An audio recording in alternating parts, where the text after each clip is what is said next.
नमस्कार दोस्तों, स्वरपात सीरीज में आपका स्वागत है। तो आज हम आप लोग के लिए हिंदी का इंपॉर्टेंट टेस्ट सीरीज लेकर आ गए हैं और इसमें जितने भी क्वेश्चन सेट किए गए हैं आपके एग्जाम के पॉइंट ऑफ व्यू से सभी क्वेश्चन इंपॉर्टेंट है।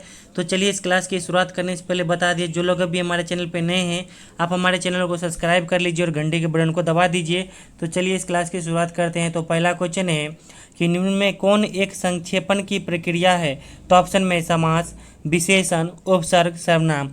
तो देखिए इसमें से जो है संक्षेपण की प्रक्रिया कौन होता है, तो समास होता है। क्योंकि समास का कार्य है कि वो बड़ा शब्द हो या बड़ा वाक्य हो उसको जो है छोटा कर देता है। जैसे आप पढ़ते हैं ना कि 9 ग्रहों का समाहार, और इसका जब आप समासिक विग्रह कीजिएगा तब उसका शब्द क्या हो जाता है कि नवग्रह, यानी एक बड़ा वाक्य का एक छोटा सा शब्द में आ जाना, यह क्या कहलाता है, संक्षेपण। और संक्षेपण कौन करता है, तो समास करता है। ठीक ना। अब चलिए इसमें सभी ऑप्शन को देखते हैं। देखिए विशेषण क्या होता है, तो जो संज्ञा या सर्वनाम की विशेषता बतलाए उसे विशेषण कहते हैं। उपसर्ग जो है शब्द के पहले लगता है। और सर्वनाम क्या है, तो जो शब्द संज्ञा के बदले प्रयुक्त होता है उसे सर्वनाम कहते हैं। जैसे मान लीजिए आपका नाम राम, मोहन, गीता, सोनी कुछ भी है और आप अपने नाम के बदले कहते हैं ना कि मैं या हम का प्रयोग करते हैं, तो यह क्या है, यानी यह जो है आपको सर्वनाम है। क्योंकि आप अपने संज्ञा के बदले इस शब्द का प्रयोग कर रहे हैं तो इसीलिए यह सर्वनाम हो गया। अब चलिए अगला क्वेश्चन देखते हैं। अगला क्वेश्चन है कि भाषा का सबसे सुदृढ़ रूप कौन है। तो ऑप्शन है मौखिक भाषा, लिखित भाषा, सांकेतिक भाषा, इनमें से कोई नहीं। तो देखिए भाषा का सबसे सुदृढ़ रूप कौन होता है, तो लिखित भाषा होता है। और लिखित भाषा को अस्थाई भाषा भी कहते हैं, क्योंकि इसे आप एक बार किसी कॉपी पे लिख दीजिए या पुस्तक पे लिख दीजिए और 100 साल के लिए रख दीजिएगा तब भी यह वैसे का वैसे रहेगा। मगर मौखिक भाषा में क्या होता है, आपके बोलते मात्र ही यह भाषा समाप्त हो जाता है, यानी यह अस्थायी भाषा है। उसके बाद सांकेतिक भाषा भी अस्थायी भाषा होता है और यह जो है इशारों में बोला जाता है। या देखिएगा मुख्य बधिर विद्यालय में सांकेतिक भाषा का प्रयोग किया जाता है, बस इशारा करते मात्र ही यह भी भाषा समाप्त हो जाता है। इसीलिए मौखिक भाषा और सांकेतिक भाषा क्या हो गया, अस्थायी हो गया, और लिखित भाषा जो है अस्थायी भाषा है। ठीक ना। अब चलिए अगला क्वेश्चन देखते हैं। अगला क्वेश्चन है कि किस राज्य की राजभाषा हिंदी नहीं है। तो ऑप्शन में बिहार, उत्तर प्रदेश, मध्य प्रदेश, पंजाब। तो देखिए इसमें से जो है पंजाब की जो है राज्य भाषा हिंदी नहीं है बल्कि पंजाबी है। उसके बाद बिहार हो गया, उत्तर प्रदेश हो गया, मध्य प्रदेश, इसकी राजभाषा क्या है, तो हिंदी है। ठीक ना। अब अगला क्वेश्चन है कि प्रत्यय का प्रयोग कहाँ होता है। तो ऑप्शन में शब्द के पहले, शब्द के बाद, शब्द के बीच में, इनमें से कोई नहीं। तो देखिए प्रत्यय का प्रयोग जो है शब्द के बाद होता है, जैसा कि ऊपर हम बताए हैं कि उपसर्ग का प्रयोग जो है शब्द के पहले होता है। ठीक ना, इसे आप लोग जरूर याद रखेंगे। अब अगला क्वेश्चन देखते हैं। अगला क्वेश्चन है कि निम्नलिखित में कौन भंवरा का पर्यायवाची शब्द है। तो ऑप्शन में मधुकर, सुधा, सुरसरिता, अर्धांगिनी। तो देखिए भंवरा, कौन भंवरा होता है, जो फूल पे मंडराने वाला भंवरा होता है ना, उसका यहाँ बात किया जा रहा है। तो भंवरा का जो है पर्यायवाची शब्द होता है मधुकर। अब सभी ऑप्शन को देख लेते हैं। तो देखिए अमृत का जो है पर्यायवाची शब्द क्या होता है, तो सुधा होता है। और गंगा का पर्यायवाची शब्द क्या होता है, तो सुरसरिता होता है। और पत्नी का पर्यायवाची शब्द क्या होता है, तो अर्धांगिनी होता है। ठीक ना। अब चलिए अगला क्वेश्चन देखते हैं। अगला क्वेश्चन है कि रोमन लिपि किस भाषा से संबंधित है। तो ऑप्शन में पंजाबी, अंग्रेजी, हिंदी, इनमें से कोई नहीं।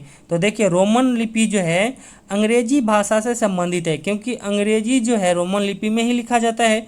उसके बाद देखिए पंजाबी जो है आपको ये गुरुमुखी लिपि से संबंधित है, क्योंकि पंजाबी भाषा जो है गुरुमुखी लिपि में लिखा जाता है। और हिंदी भाषा जो है देवनागरी लिपि में लिखा जाता है। अब चलिए अगला क्वेश्चन देखते हैं। अगला क्वेश्चन है कि रामधारी सिंह दिनकर का जन्म कहाँ हुआ था। तो ऑप्शन में समस्तीपुर, बेगूसराय, सारण, पटना। तो देखिए रामधारी सिंह दिनकर का जन्म जो है बेगूसराय जिला बिहार में हुआ था और इनका जन्म 23 सितंबर 1908 का हुआ था। और यह जो है दूसरे हिंदी साहित्य के राष्ट्र कवि है। और इनकी कुछ कृतियां हैं, जैसे उर्वशी हो गया, रसीमरती हो गया, कुरुक्षेत्र हो गया, रामधारी सिंह दिनकर की ये कृतियां हैं। ठीक ना। अब चलिए आगे बढ़ने से पहले बता दें कि हम आप लोग के लिए बिहार बीएड एंट्रेंस के लिए स्पेशल नोट्स तैयार करके रखे हुए हैं। तो जो लोग लेना चाहते हैं अपनी तैयारी को बेहतर बनाने के लिए, यह मेरा नंबर है 7050387142। इस पर छोटा छोटा सा अमाउंट पेड करके 99 रुपया आप सभी नोट्स को ले सकते हैं। इसमें हम जीके जैसे हिंदी, टीचिंग एप्टीट्यूड सभी का नोट्स देंगे, ऑब्जेक्टिव क्वेश्चन भी देंगे, यानी अनलिमिटेड आपको नोट्स दिया जाएगा, ठीक है। और आप लोग को नोट्स अच्छा नहीं लगे तो अपना पैसा भी रिटर्न ले सकते हैं, ठीक। अब चलिए अगला क्वेश्चन देखते हैं। अगला क्वेश्चन है कि मिठास में कौन सी संज्ञा है? तो ऑप्शन है व्यक्तिवाचक, जातिवाचक, पुरुषवाचक, भाववाचक। तो देखिए मिठास में जो है भाववाचक संज्ञा है, क्योंकि देखिए भाववाचक संज्ञा का परिभाषा क्या होता है कि इसमें जो है आप किसी भी चीज़ को महसूस कर सकते हैं या अनुभव कर सकते हैं, देख नहीं सकते हैं, ठीक है। तो वो क्या हो जाता है, भाववाचक संज्ञा होता है। जैसे मान लीजिए मिठास हो गया, प्रेम हो गया, मोहब्बत हो गया, सुंदरता हो गया, ईर्ष्या हो गया, घृणा, ये सब क्या है आपको भाववाचक संज्ञा के तहत आता है, ठीक ना। अब चलिए अगला क्वेश्चन देखते हैं। अगला क्वेश्चन है कि निम्नलिखित में कौन मधुबाला के लेखक है? तो ऑप्शन में रामधारी सिंह दिनकर, मैथिली शरण गुप्त, हरिवंश राय बच्चन, महादेवी वर्मा। तो देखिए मधुबाला के लेखक कौन है? तो हरिवंश राय बच्चन जी है, और यह हिंदी साहित्य में इन्हें जो है कवियों का कवि कहा जाता है। उसके बाद सभी ऑप्शन को देखते हैं। तो देखिए रामधारी सिंह दिनकर जो है हिंदी साहित्य के दूसरे राष्ट्र कवि थे। उसके बाद मैथिली शरण गुप्त जो है हिंदी साहित्य के पहले राष्ट्र कवि थे, और महादेवी वर्मा को जो है आधुनिक युग की मीरा कहा जाता है, और इनकी कृतियाँ क्या है? तो एक यामा महत्वपूर्ण है, ठीक ना। अब चलिए अगला क्वेश्चन देखते हैं। अगला क्वेश्चन है कि भाषाई आधार पर गठित होने वाला पहला राज्य कौन है? तो ऑप्शन में पंजाब, बिहार, राजस्थान, आंध्र प्रदेश। तो देखिए भाषाई आधार पर गठित होने वाला पहला राज्य कौन है? तो आंध्र प्रदेश है। आपको बता दें कि प्रथम राजभाषा आयोग का गठन कब हुआ था? तो 1955 में हुआ था, ठीक है। अब चलिए अगला क्वेश्चन देखते हैं। अगला क्वेश्चन है कि नवग्रह में कौन समास है? तो ऑप्शन में कर्मधारय, तत्पुरुष, द्वंद्व, द्विगु। तो देखिए नवग्रह में जो है कौन सा समास है? तो द्विगु समास है। देखिए द्विगु समास पहचानने का उदाहरण क्या होता है?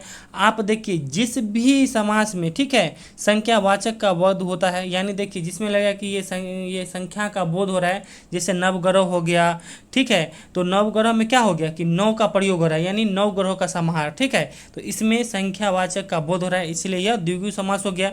आप यहाँ एक इम्पोर्टेंट और याद रख सकते हैं, जैसे मान लीजिए द्वंद्व समास। द्वंद्व समास को कैसे पहचानिएगा? जैसे कहते हैं ना कि राधे कृष्णा, तो राधे कृष्णा के बीच में जैसे ये डॉट रहता है, या फिर पति पत्नी के बीच में ये जो रहता है, ठीक है, डैश का चिन्ह, आप इससे पहचान सकते हैं कि यह द्वंद्व समास है। बस इसे दो इंपॉर्टेंट रखेंगे, और एक परिभाषा रखेंगे समास से याद बहुब्रीहि का, कि इसमें क्या होता है कि जिसका कोई भी पद प्रधान नहीं हो उसे बहुब्रीहि समास कहते हैं, ठीक ना।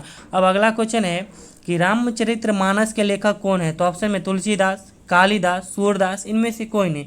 तो देखिए रामचरितमानस के लेखक कौन है? तो तुलसीदास है, और रामचरितमानस जो है अवधी भाषा में लिखा गया है। अब सभी ऑप्शन को देख लेते हैं। तो देखिए कालिदास के द्वारा रचित पुस्तक है अभिज्ञान शकुंतलम, मेघदूतम, ऋतुसंहारम, यह सब क्या हुआ? कालिदास के द्वारा रचित पुस्तक है। उसके बाद देखिए सूरदास के द्वारा रचित पुस्तक है सूरसागर हो गया, साहित्य लहरी, यह सूरदास की जो है कृति है, ठीक ना।